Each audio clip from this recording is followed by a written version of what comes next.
These are the CPUs I bought for the absolute lowest price possible, just $1 each.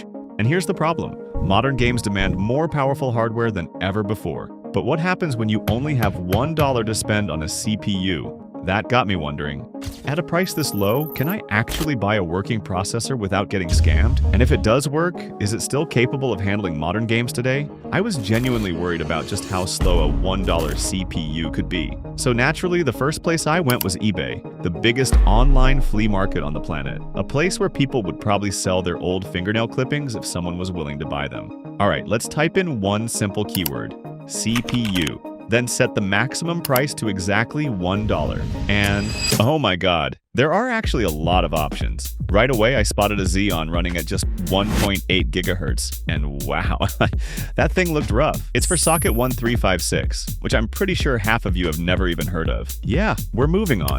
The second option was a Core 2 Quad Q8300. At first glance, it looked pretty promising. 4 cores, decent specs, sounds great. But then reality kicked in. This CPU was released back in 2008. I'm pretty sure it's older than some people watching this video. The problem is, I didn't just want a cheap CPU. I wanted a cheap CPU that still had a chance of running modern games, because the last thing I need is another piece of electronic junk taking up space in my room. And that's when I realized something. This challenge was going to be way harder than I expected. I spent hours searching through listings, but most of the $1 CPUs were basically scams. Sure, the CPU cost $1, but then the shipping was $20, which completely defeats the point. Some listings looked like incredible deals at first, but they were auctions, and there was no way those prices were staying at $1. Not unless I personally begged every other bidder to leave. Then, completely out of nowhere, I found something that genuinely surprised me. You are not going to believe what I managed to buy. An Intel Core i3-2120, running at 3.3 gigahertz. And somehow, I got it for just $1. For this challenge, that felt like hitting the jackpot. After 4 days of waiting, my CPU finally arrived. It's finally time to open the package. At first glance, everything looks completely fine, although there is some thick, sticky substance on the bottom of the chip. I'm guessing it's thermal paste. Overall, it doesn't look bad at all. Now comes the next challenge. We need a compatible motherboard, and for this CPU, that's an H61 motherboard. Alright, let's make sure I install the CPU without bending any socket pins. Now let's see if it works. Oh my god, something is wrong. My PC keeps turning on and off repeatedly. Could it be that my CPU is dead? At this point, I almost had no spare motherboards left to test with. There was only one last option, a pre-built PC with a socket 1155 motherboard. So I'm going to install this $1 CPU into that system and test it one more time. Hopefully, I didn't get scammed. No way, I have a display signal. That means the CPU is working, which also means I somehow damaged the other motherboard. But let's keep moving. The real question is, can this CPU launch modern games? Oh no, the game crashed instantly. The reason is pretty simple. This CPU is extremely old and doesn't meet the requirements of many modern games. Because of that, some games can crash immediately when you try to launch them. At this point, I had no choice but to install a dedicated graphics card, because now I wanted to find out whether this cheap little CPU could still keep up with modern games. Next up is CS2, and you can immediately tell this CPU is working hard. FPS bounces between 20 and 60, with noticeable drops whenever enemies appear and gunfights start. Now, let's move on to Cyberpunk 2077. Here, the FPS mostly sits between 20 and 30. Considering this CPU is far weaker than the game's recommended hardware, that's actually not as bad as I expected. Then there's Black Myth, Wukong. Oh my god, the loading times are painfully long, and once I finally got into the game, the FPS was hovering around 25. Thankfully, frame generation helps make it look closer to 50 FPS. But there's a catch. The input delay becomes much more noticeable. The first game is Valorant. Running at low settings, the CPU is pinned at 100% utilization almost the entire time. Even so, the FPS stays around 80 to 90. That's actually pretty impressive, and it really shows how well optimized this game is. This CPU can still run the games, but the experience is far from perfect. So if I want this challenge to continue, I'll need to find another CPU with better performance. The catch? The price can't change. It still has to cost just $1. Alright, back to eBay. But now my requirements are a lot tougher. I'm not just looking for something cheap anymore. I also need something newer, and that makes this search much harder. Most of the CPUs in this price range have very few cores and threads, which is a huge problem for modern games.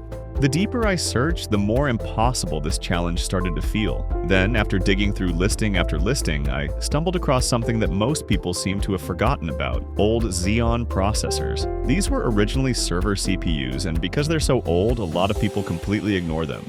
But that's exactly what makes them interesting. And the best part? There wasn't just one available, there were dozens of them. So I decided to take a chance and buy one, just to see if these old server chips are still useful today. And this is what arrived: the Xeon E5-2620V3. This thing comes with 8 cores and 16 threads. It can boost up to 3.2 GHz, and compared to the CPUs we've tested so far, that's a massive jump in specifications.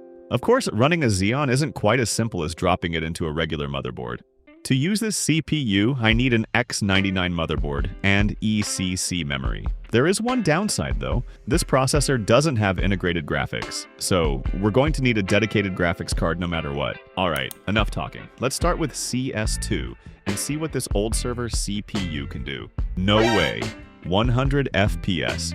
The extra cores and threads on this Xeon are making a huge difference. Compared to the previous i3, performance is almost doubled. Although the frame rate still isn't perfectly stable, the improvement is impossible to ignore. Now let's move on to Cyberpunk 2077. Here the gap becomes much smaller. The Xeon gains roughly 10 extra FPS, hovering between 35 and 40 FPS most of the time. Then there's Black Myth, Wukong. Interestingly, the average FPS is almost identical, but when it comes to frame time consistency and overall smoothness, the Xeon clearly does a better job. And finally, back to Valorant. This is where the Xeon really pulls ahead. While the i3 managed around 80 FPS, the Xeon was pushing close to 150 FPS, nearly double the performance. Overall, this test highlights something important. Older CPUs can still look impressive on paper with high core counts and lots of threads, but outdated architectures and missing instruction sets eventually start holding them back. That's why even powerful old CPUs can struggle to deliver a truly smooth experience in modern games. The Xeon was decent, but let's be honest, it belongs to another era. I wanted something newer. After digging through eBay, I found an Intel Pentium G4560, released in 2018. Now that's more like it. The weird thing was that almost everyone was selling it for around $9, except one seller. His price was unbelievably low, and of course I couldn't resist. A few days later it arrived. Oh my god. The packaging was terrible. The CPU was covered in scratches. I was already getting suspicious. Still, I installed it and pressed the power button. No way. It posted immediately. I thought I'd found the deal of the century. Then everything froze. The mouse stopped moving, the keyboard stopped responding. Even after restarting, the same thing kept happening. That's when I pulled the CPU back out and took a closer look. And there it was. Several tiny components were missing from the chip. No wonder it kept freezing. At that moment, I realized something. I wasn't buying a bargain. I was buying a scam. So yeah, there was no gaming test this time. But I wasn't ready to give up yet. I still needed a CPU that was cheap and actually usable. Fortunately, it didn't take long before I found another candidate, a Pentium G4560. The CPU itself was listed for just $1. Sounds great, right? Well, the shipping was $6, so the total price wasn't exactly cheap anymore. Then somehow I found another listing for the exact same CPU. This time it was $3, but here's the interesting part: free shipping. If you've done the math, you'll realize that's actually the better deal. In other words, I was basically getting the same CPU while saving a few dollars on shipping. And for a challenge like this, every dollar matters, so I bought it. A few days later, it finally arrived. The packaging looked much better this time. Everything was packed carefully, and honestly, I was just hoping for one thing: please work. Because I really didn't want another broken CPU. No way. It actually posted. That's a great sign. And considering this is only a dual-core, 4-thread CPU running at up to 3.5 GHz, I wasn't expecting much. Alright, let's jump into some games and see what it can do. Starting with Valorant, the frame rate stayed well above 100 FPS. The CPU was working at almost full load the entire time. Moving over to CS2, performance dropped to around 60 to 70 FPS. In more demanding scenes, it occasionally fell to around 30 FPS. What's strange is that CPU usage was only sitting at about 60%. Cyberpunk 2077 told a different story. Overall, it felt more stable than CS2, but with only 2 cores and 4 threads, the CPU struggled whenever there was fast movement or lots of effects happening at once, causing noticeable frame drops. Finally, Black Myth, Wukong. Surprisingly, performance was fairly stable, hovering around 60 FPS. After all these tests, I started to realize something. Every CPU had a breaking point. Just when I thought I'd found a winner, another weakness would show up and ruin the excitement. Some chips couldn't keep up once the action got intense. Others looked good on paper but delivered a disappointing experience the moment I launched a game. No matter how many CPUs I tried, I kept running into the same problem. I still hadn't found the one. So I went back to eBay and spent hours searching for an answer. The more listings I looked through, the less hopeful I became. Nothing felt like a meaningful step forward from the CPU I'd already tested. That's when I decided to stop digging in the same place. If eBay wasn't giving me the answer, maybe I was asking the wrong website. So I headed over to AliExpress. You might remember it from my previous video. It's where I managed to buy a CPU for just $1. Back then, I got lucky with a first-time buyer discount. This time, there was no luck involved. I had to find a deal the hard way. After what felt like endless scrolling, something finally caught my attention. A Xeon E5-2689. Price, $1.99. At first, I almost skipped it. After all, I'd already tested an old Xeon before. But then I looked closer. This CPU came from the same server world background as the previous Xeon, but the specifications told a different story.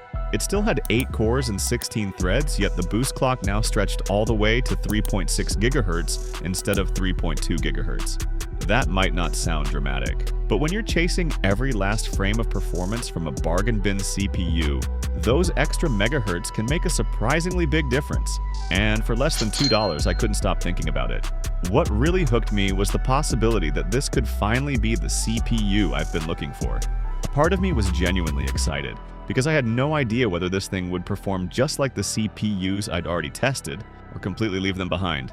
And honestly, I couldn't wait to find out, so I bought it, and here it is. Alright, let's plug it in and see if this thing actually works. Oh my god! It posted immediately. That's all I needed to see. Now let's skip the small talk and go straight to the benchmarks. Starting with CS2, the FPS bounces quite a bit, ranging from around 50 to 100 FPS depending on the situation.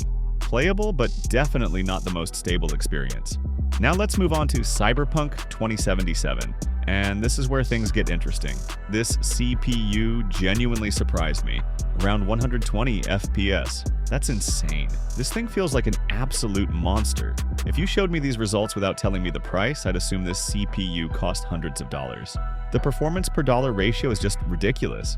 Then there's Black Myth Wukong, and somehow it keeps delivering. The FPS stays remarkably consistent, hovering around 80 FPS most of the time. At this point, I honestly think this might be the most powerful CPU I've ever found for just $1. But what do you think? Let me know down in the comments.